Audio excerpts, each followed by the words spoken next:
नमस्कार दोस्तों, bank Nifty weekly analysis video में आपका स्वागत है।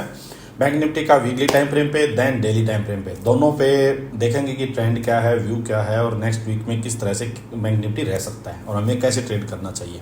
तो चलो जल्दी से चार्ट को बिल्कुल पॉइंट टू पॉइंट चार्ट का एनालिसिस करेंगे और देखना कि प्राइस एक्शन विद साइकोलॉजी के साथ हम कैसे इस चार्ट की स्टडी करते हैं। चलो बिल्कुल इजी लैंग्वेज में करेंगे, बहुत इजी चीज़ें बिल्कुल ऐसे आराम से समझ में आएंगी। देखो भाई, बैंक निफ्टी यहाँ से अपसाइड गया, नीचे आया, बुलिश प्राइस एक्शन बनाया, दो हैमर बनी, ऊपर गया, अब नीचे आ रहा है। तो देखो एक कॉमन चीज़ तो वीकली टाइम फ्रेम है ये। अगर मैं अब आपसे पूछूंगा, जो रेगुलर मेरी वीडियोस देख रहे होंगे, प्राइस एक्शन को पढ़ रहे होंगे, चार्ट को पढ़ रहे होंगे, अब नॉर्मल एक चीज़ बताओ। देखो ये ऊपर गया तो नीचे आना लाजमी था, प्रॉफिट बुकिंग होगी कहीं ना कहीं, ऐसे तो है नहीं कि उड़ता ही रहेगा था। तो ये प्रॉफिट बुकिंग थी, ठीक है। फिर यहाँ से ऊपर गया, अब ये नीचे आ रहा है, तो ये क्या है, ये कैंडल जो ये क्या है, ये आनी चाहिए थी या नहीं आनी चाहिए थी, आप क्या मानते हो? और ये अगर ये आ गई तो क्या कोई पाप हो गया? अब एक बात बताओ, पीछे आओ, पूरा चार्ट देखता हूँ। देखो अप साइड गया, 1 2 3 वीक में इतना बड़ा ये ऊपर उठ गया, नीचे आना बनता था या नहीं बनता था? मेरे को बताना, आप खुद अपना जवाब लेना। ये इतना अप साइड गया, नीचे आया, इतना अप साइड गया, नीचे आया, ये पूरा अप साइड गया, ये नीचे आया, ये अप साइड गया, नीचे आया पूरा, देखो कितना ज़बरदस्त नीचे आया। लेकिन ये यहाँ जब नीचे आया था 32,000 का लेवल था, ये जून 2022 की बात है। 32,000 से आज ये 50 भी है। तो देखो कोई बड़ी, जैसे मार्केट में रेड कैंडल दिखे या मार्केट में फॉल दिखे तो उसको ना अदरवाइज वे में मत लिया करो कि यार ख़त्म हो गया सब। कुछ लोग इतना ज़बरदस्त पैनिक होते हैं कि भाई जैसे एक दिन मार्केट गिर गई तो मैसेज पे मैसेज आने स्टार्ट हो जाते हैं कि क्या करें, एग्जिट कर लेंगे, ऐसे मतलब मैसेज भी आते हैं कि क्या करें, पोर्टफोलियो को बिल्कुल एग्जिट कर लें, पोर्टफोलियो को मतलब जीरो कर दें।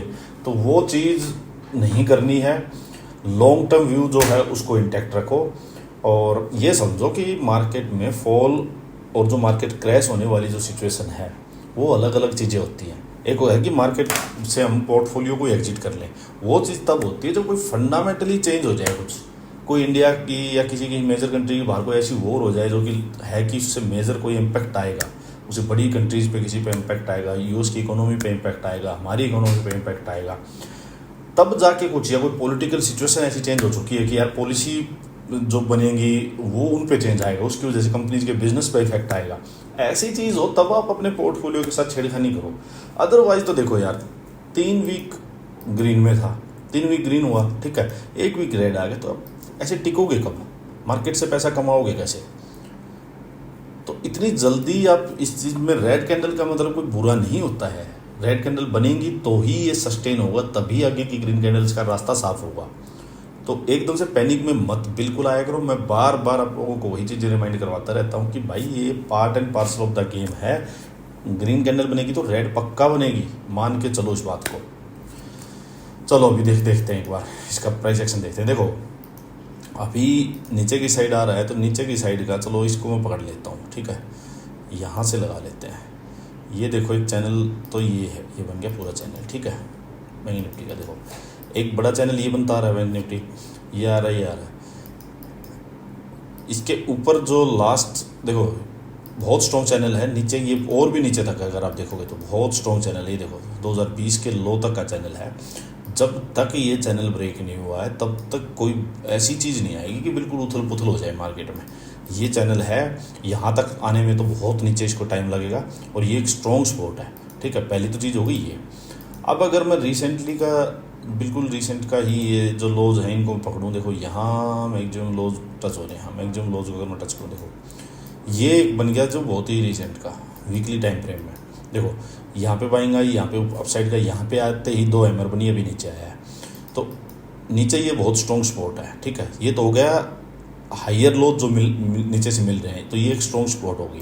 जब तक ये ब्रेक नहीं हुई है तब तक कोई दिक्कत नहीं है। अब आ जाओ जो बायर्स कहाँ बैठे हुए हैं, देखो ये हो गया अल्टीमेट अपना सपोर्ट, ये तो अल्टीमेट सपोर्ट हो गया जहाँ से अभी लेके मार्केट चली थी 49,500 600 का लेवल ये है, ठीक है, ये हो गया अल्टीमेट। यहाँ जो ये वीकली कैंडल है, इसने इन दोनों हैमर कैंडल का ब्रेकआउट किया था, दोनों हैमर कैंडल के ऊपर गया था ये, इसने ब्रेकआउट किया था। तो इसका जो लो है ये भी बहुत इंपॉर्टेंट लो है, और ये अपने लिए जो है ये लेवल है अपना 50,300 का। और आपको याद भी होगा, अगर आप मेरी रेगुलर वीडियोस देख रहे हैं, तो मैंने बार बार कही भी थी ये बात कि भाई बैंक निफ्टी जिस वे में ऊपर जा रहा है, तो मैंने आपको कहा था कि हो सकता है ये 50,300 के लेवल को रिटेस्ट करे। मैंने ये बात बीच में कही थी, बट उसके बाद ये थोड़ा और ऊपर गया, एक वीक और ऊपर गया, बट उसके बाद ये रिटेस्ट करने आया। क्योंकि देखो जो इस टाइप से प्राइस एक्शन बनता जा रहा था, और अगर ये वी शेप ऐसे ही चलता, देखो ये वी शेप गया था, तो मैं वी शेप को कभी मतलब प्रेफर नहीं करता। अगर बेस सॉलिड होके चलेगा तो वो अच्छा सस्टेन करेगा, और फिर लंबी रैली आएगी, तो लंबी रैली का रास्ता जो है वो अच्छा बनेगा अगर ये ऐसे ही रुक के चलेगा तो देखो अब जो इमीडिएट जो नीचे स्पॉट है वो 50,300 का लेवल है। देखो 50,500 का लेवल को आज इसने डिफाइंड किया है, जो कि एक साइकोलॉजिकल लेवल भी है 500 वाला। लेकिन अल्टीमेटली इस कैंडल का जो लो है वो ब्रेक नहीं हो, पहली बात तो ये है। बट अगर बियर्स जो हैं, सेलर्स जो हैं, वो थोड़ा ज़्यादा ही एग्रेसिव हो, तो ये अल्टीमेट स्पॉट है। जब तक ये स्पॉट ब्रेक नहीं हुई है तब तक कोई डरने की बात है ही नहीं, कोई डरने की बात नहीं है तब तक। और ये इतनी इजीली मेरे को लगता भी नहीं कि ब्रेक होगी, ठीक है। अब चलो मैं आपको एक चीज़ बताता हूँ। अब मैं यहाँ लगाता हूँ एक बार फिबोनाची रिट्रेसमेंट। देखो यहाँ से मार्केट चली थी, यहाँ तक अपसाइड गई है, यहाँ अपसाइड गई है, इसने रिट्रेसमेंट जो की वो 61%, ये देखो 61% तक इसकी रिट्रेसमेंट हुई है। और मैंने आपको बार बार बताइए, कोई भी मूव ऐसे जाता है उसका 61 to 78% रिट्रेसमेंट आती है, वहीं पे एक हायर लो बनता है। मैंने आपको बार बार बताई है कि अगर कोई चीज़ वो अपसाइड गई, वहाँ से 61 to 78% तक आई, वहाँ एक हायर लो बना, तो इसका मतलब बढ़िया है, जो व्यू है, जो ट्रेंड है वो इंटैक्ट है बिल्कुल ऐसे की ऐसे। अब देखो एक मार्केट, जब एक चीज़ और बताता हूँ आपको मैं, जब मार्केट जो है ना, जो गिरती है मार्केट, तो हमेशा देखो मोटी मोटी कैंडल ही दिखेंगे आपको, रेड कैंडल देखो कितनी बड़ी बड़ी कैंडल्स आती हैं। तो जो फॉल आता है ना उसमें पैनिक होता है भाई, इसकी बात समझा करो। ये बहुत मोटी कैंडल दिखाई दे रही है, जबकि ये देखो कितनी बड़ी बड़ी कैंडल्स है। मार्केट 2000 पॉइंट गई थी, बट इसने एकदम से मार्केट ने और इतनी बड़ी एक रेड कैंडल बना दी, करीब करीब 2 कैंडल के बराबर की। तो जब गिरती है मार्केट, तो आप अपना खुद से, अपना नेचर से देखो, अपने व्यू देखो, आप पैनिक हो जाते हो, सिंपल बात है। पैनिक होते हैं मार्केट में, पैनिक में थोड़ी सी सेलिंग जो है वो साफ भी होती है, फास्ट आती है, और बढ़ते टाइम पे धीरे धीरे जाते हैं। क्योंकि जैसे ही 50-100 पॉइंट आते हैं, आधे लोग निकल भागने लग जाते हैं कि कहीं प्रॉफिट वापस ना चला जाए। तो ये बात होती है, इसलिए जो रेड कैंडल्स बनती है हमेशा वो थोड़ी बड़ी ही बनती हैं। तो वही हुआ है यहाँ पे। मुझे कोई दिक्कत यहाँ नहीं लगती प्राइस एक्शन में। देखो हमें नहीं पता कि ये इसको ब्रेक करके जाएगा या नहीं, लेकिन जब तक ये नहीं गया अभी तक मुझे कोई दिक्कत नहीं लगती एक रेड कैंडल की वजह से। क्योंकि जब 3 ग्रीन कैंडल मैंने देखी तो एक रेड कैंडल भी देखने में कोई बुराई नहीं है, सिंपल सी बात यही है। अब व्यू है मेरा यहाँ पे, जो अगर मैं वीकली टाइम फ्रेम के अकॉर्डिंग देखूँ तो मेरा व्यू इंटैक्ट है, अभी व्यू बुलिश है, मुझे कोई दिक्कत नहीं देखती। मैं यहाँ पे वीकली टाइम फ्रेम के अकॉर्डिंग अभी बिल्कुल भी अपना व्यू चेंज नहीं कर सकता, जब तक कि ये लो जो है ये ब्रेक नहीं हुआ है। रिसेंट लो ये बना था, ये जब तक ब्रेक नहीं हुआ है तब तक मुझे कोई दिक्कत नहीं है। अब आ जाओ जी डेली टाइम फ्रेम पे। देखो डेली टाइम फ्रेम पे क्या हुआ था, ये पूरा यहाँ पे रेंज जो बन के गई थी, उस रेंज का अपसाइड ब्रेक हुआ था। मैं आपको बार बार, जब ये कैंडल्स बन रही थी तो मैं आपको बार बार एक चीज़ बोल रहा था कि भाई यहाँ से देखो, मैं तो एक्सपेक्ट कर रहा था कि यहीं कहीं से ही एक बार मार्केट नीचे आए यहाँ से। और ये इसका ये हैमर कैंडल का मैंने बोला भी था, ये शायद वही है 50,300 का लेवल, हाँ, कि इसका यहाँ पे इसको रिटेस्ट करे। अगर ये उसी टाइम कर लेती तो ये नौबत नहीं आती। देखो लेकिन ये थोड़ी थोड़ी खिंचती रही, अल्टीमेटली ये गिरी है। ये देखो कैंडल, मैं इसलिए कहता हूँ चार्ट पे हर चीज़ है। अब कैंडल्स देखो ये कैसी बनी हुई है, देखियो ये देखो यहाँ से स्टार्ट हुई, देखो एक भी कैंडल दमदार नहीं है, ये कैंडल दमदार थी बस। और सारी कैंडल जो है बिल्कुल मरी कैंडल, ये मरी हुई कैंडल, ये मरी हुई कैंडल। देखो तो इस वजह से चार्ट ही सब कुछ बता देता है। तो चार्ट को अच्छे से पढ़ा करो, कैंडल्स को पढ़ा करो, उनकी साइकोलॉजी पढ़ा करो, कहाँ पे कैसी कैंडल्स बन रही हैं।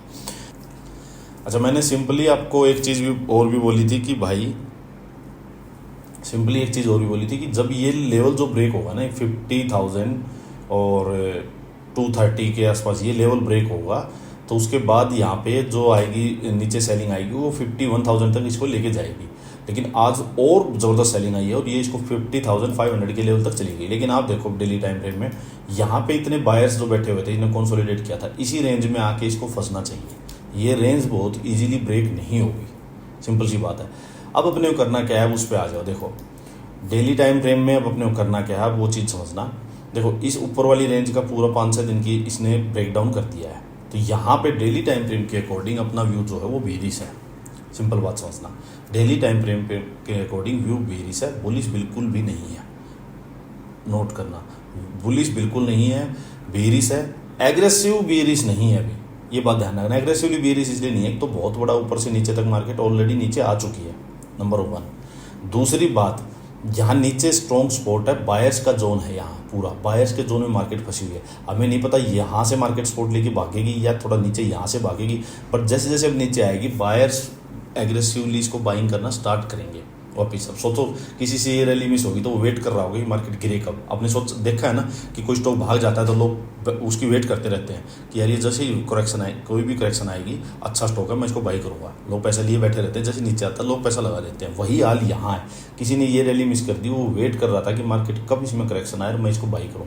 तो जैसे ही बायर्स जोन में ये आएगा तो यहाँ से बाइंग स्टार्ट हो जाएगी सिंपली, ठीक है। तो अपना व्यू यहाँ से एग्रेसिवली बाइंग सेलिंग साइड नहीं जाएंगे। करना क्या है, सिंपल सी बात वो समझो। देखो डेली टाइम फ्रेम पे चीज़ें समझाऊंगा आपको।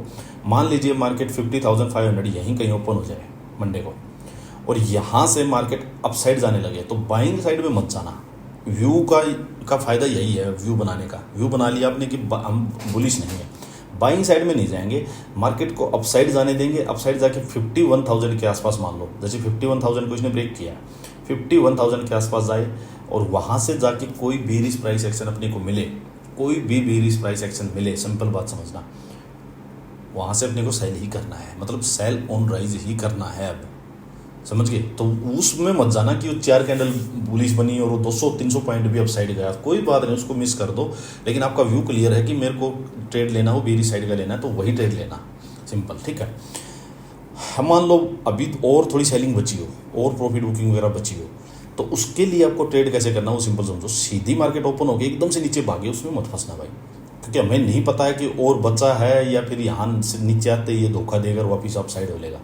अपने को क्या चाहिए भाई, डे लो के पास आए मार्केट और वहाँ थोड़ी देर रुके, वहाँ टाइम बिताए, वहाँ पे बाइंग, थोड़ी बाइंग की पोजीशन बननी स्टार्ट होंगी, सेलिंग की पोजीशन थोड़ी थोड़ी बननी स्टार्ट होंगी।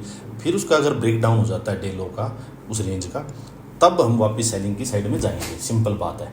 जहाँ मार्केट नीचे रुकने लगे एग्जिट कर देना जल्दी से जल्दी, क्योंकि बायर जोन है, मार्केट पता नहीं कहाँ से रिवर्सल मार दे, सिंपल बात, ठीक है। अब अगर मान लीजिए गैप, अब बताता हूँ गैप अप या गैप डाउन की चीज़ें। अगर मार्केट ने गैप अप सीधा ऊपर कर दिया, तो बता दिया मैंने आपको 51,000 के आसपास गैप अप हो, या मार्केट 51,300 के आसपास गैप अप हो, या इसके डे हाई के आसपास गैप अप हो, कहीं भी हो, जिस किसी भी रेजिस्टेंस के पास जाके मार्केट गैप अप हो जाएगी। जितना बड़ा गैप अप होगा बायर्स के लिए सस्टेन करना उतना मुश्किल होगा, क्योंकि कोई भी बायर नहीं आएगा एकदम से। गिरती हुई मार्केट में गैप अप हो जाएगी, सेल ऑन राइज करना है, कोई भी हिंट मिलेगी वहाँ सेल ऑन राइज करना है। अगर बहुत बड़ा गैप अप हो गया और कोई भी मान लो इन्वर्टेड हैमर मिल गई, उसका लो निकलते ही आप अपनी सेल करोगे, सिंपल, समझ की बात। अब मान लो गैप डाउन हो जाए, तो आप खुद सोचो, इतना मार्केट ऑलरेडी गिर चुकी है, बायर्स जोन में है, गैप डाउन और मिल गया, तो यहाँ एकदम से लो प्रॉफिट बुक कर लेंगे। जो सेलर्स बैठे होंगे वो प्रॉफिट बुक कर लेंगे और बायर्स भी एक्टिव होंगे, डबल इम्पैक्ट हो जाएगा। एकदम से मार्केट में बाइंग आ सकती है, बिल्कुल भी डंप नहीं करेंगे। हाँ, हम बाइंग नहीं करेंगे, हम बड़े प्लेयर नहीं है, मार्केट हमें मूव नहीं करनी, हमें पहले सेटअप चाहिए। तो यहाँ पे गैप डाउन हो गया, कोई सेटअप मिलेगा बाइंग साइड का, तो बाइंग साइड में जाएंगे यहाँ से, लेकिन सेटअप मिलेगा तो हम सीधा नहीं जाएंगे, क्योंकि वो बड़े प्लेयर्स का काम है मार्केट को हिलाना चलाना, ठीक है, सिंपल बात बस। तो सेलिंग में नहीं जाए। सेलिंग में कब जाएंगे, मार्केट मान लो यहाँ से आए और डे लो के पास या क्लोजिंग के पास यहाँ आके कोई भी रेंज बनाए, रेंज का फर्दर डाउन साइड ब्रेक कर दे, तो इसका मतलब फिर भी ट्रेड ही लेना है फिर से। बस ये चीज़ें ध्यान रखो। इतनी क्लैरिटी अगर आपने रख ली ना कि कहाँ से बाइंग करनी है, कहाँ सेलर बैठा है, कहाँ बायर बैठा है, मैं करूँ, हो गया काम आपका।